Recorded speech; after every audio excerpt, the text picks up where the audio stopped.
بچوں کو یہ سکھانا ہاؤ ٹو تھنک، اپنے سوچنا کیسے ہے۔ پھر ہم نے بچوں کے ساتھ یہاں پر ایک ماڈل بنایا، یہ 4 انسانی ذہانتیں ہیں: ذہنی ذہانت، جذباتی ذہانت، جسمانی ذہانت اور روحانی ذہانت۔ یہ جو 4 انسانی ذہانتیں ہیں، اس میں سے ہر بچہ گزرتا ہے،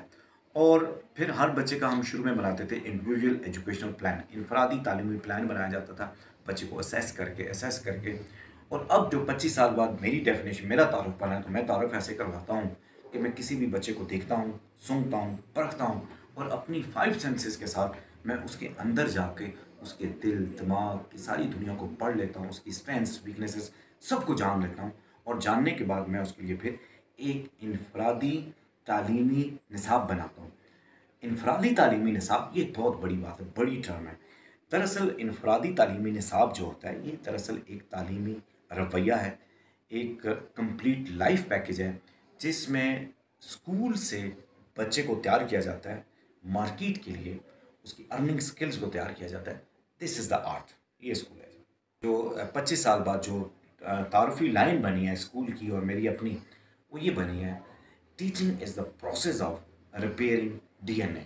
and it's all about your brain frequencies, it's all about your intelligence, it's emotional intelligence, physical intelligence and soul intelligence۔ اور جب یہ مکمل ایک بنتی ہے تو پھر ایک مکمل انسان بنتا ہے۔ ایتھلیٹکس 6 میڈلز ہیں، 6 انٹرنیشنل میڈل ہیں، جس میں کوریا سے، ابو ظہبی سے، اور لاسٹ ہمارے جرمنی سے ہمارے بچے جون 2023 میں 3 میڈل جیت کے لائے، جس میں 2 ہاکی میں ہیں اور 1 باسکٹ بال میں ہے۔ بیسیکلی جو اس ساری چیز کے پیچھے جو چیز تھی وہ یہ تھی کہ بچپن میں میری اپنی محرومیاں، اور جب میں نے اسپیشل نیڈ بچوں کا اسکول کھولا تو ان سب کی محرومیاں، اور پھر اس میں میرا عشق تھا ان بچوں کے ساتھ، تو ان ساری چیزوں نے مجھے اتنا، میں سمجھتا ہوں آج یہ کہتا ہوں کہ مجھے اتنا طاقتور بنا دیا کہ اب میں یہ کہتا ہوں کہ پورے پاکستان میں جو اسپیشل ایجوکیشن ہے، وہ سارے گورنمنٹ کے پرائیویٹ سکولز اور گورنمنٹ سکولز وہ سارے ایک ترازو میں رکھیں، اور دوسرے ترازو میں کنگسٹن سکول کو رکھیں، تو کنگسٹن سکول کا وزن اپنے علم، جدت، وسائل کے لحاظ سے وہ زیادہ ہوگا۔ اور اگر کسی کو یہ فہم ہے کہ یہ بات نہیں صحیح، میری بات غلط بھی ہو سکتی ہے،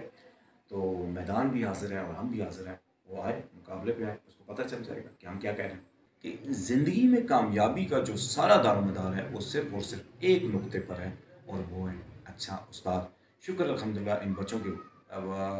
نسبت سے مجھے ایسے استاد ملے جنہوں نے مقصد حیات سے روشناس کروایا، جنہوں نے ہمیں وہ بتایا کہ زندگی کا مقصد ہوتا ہے دینا، زندگی کا مقصد ہوتا ہے سرو کرنا، زندگی کا مقصد ہوتا ہے دوسرے بچوں کو کامیاب بنانا۔ تو بیسیکلی یہ جو انرجی ہوتی ہے، یہ انسپائریشن ہوتی ہے، یہ ایک ٹیچر ہی دیتا ہے، ایک استاد ہی دیتا ہے۔ اور ہمارے جو استاد تھے ان کا نام ہے سید بشارت حسین شاہ، اور ان کے اوپر ایک کتاب لکھی ہے، اور اس کتاب کا ٹائٹل لکھا تھا ان کے بارے میں کہ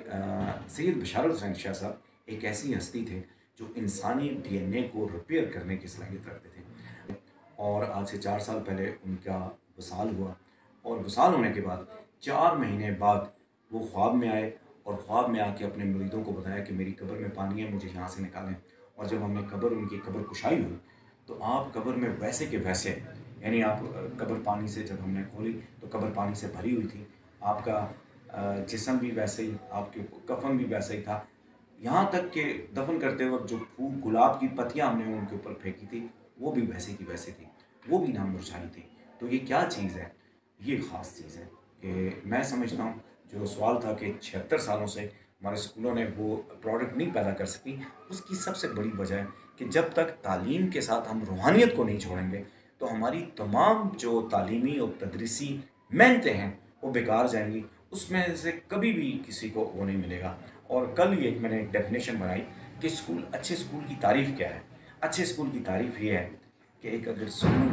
اسکول جس میں آپ اپنا بچے کو بھیجتے ہیں، اگر وہ اسکول بچے کو والدین کا فرما بردار نہ بنائے تو وہ اسکول نہیں ہے، وہ ایک اضافی بوجھ ہے، وہ سٹریس اور ڈپریشن کی ایک فیکٹری ہے۔ اگر اسکول رشتوں کی پہچان نہیں کرواتا، ادب نہیں کرواتا، تو وہ اسکول اضافی بوجھ ہے۔